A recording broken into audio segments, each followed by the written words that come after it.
10 தோல்வி பழனிசாமி மொத்த தோல்வி மோடியுடன் கூட்டணி வைத்துள்ளதாக துணை முதலமைச்சர் உதயநிதி ஸ்டாலின் விமர்சனம் செய்துள்ளார்.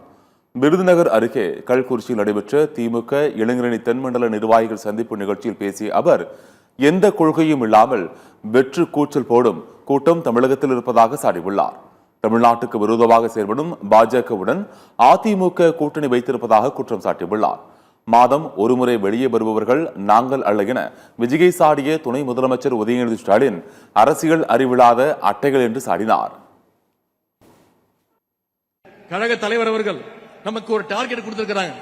200 தொகுதியில குறைஞ்சது 200 தொகுதியில திராவிட முன்னேற்ற கழகம் ஜெயிச்சு காட்டணும். 200 பத்தாது, 200க்கும் அதிகமான தொகுதிகளில் நம்முடைய அணி வெற்றி பெற்றாக வேண்டும். தமிழ்நாட்டில் 10 தோல்வி பழனிசாமியும் மொத்த தோல்வி மோடியும் என்னதான் கூட்டணி வச்சாலும் தமிழ்நாட்டுக்குள்ள உங்களை ஒருபோதும் தமிழ்நாட்டு மக்கள் அனுமதிக்க மாட்டாங்க. சில பேர் மக்களை கண்டாலே தெரிச்சு ஓடுறாங்க. தூக்கத்திலிருந்து எந்திரிச்சு வந்து இப்ப கண்டதையும் வளரிட்டு இருக்கிறாங்க. ஆகவே அரசியல் அறிவே இல்லாத சில அட்டைகள் என்னதான் உளர்னாலும் புலம்பனாலும் களத்துல நின்று ஜெயிக்க போற கட்சி உதயசூரியன் சின்னம் தான், நம்முடைய கழக தலைவர் அவர்கள் தான்.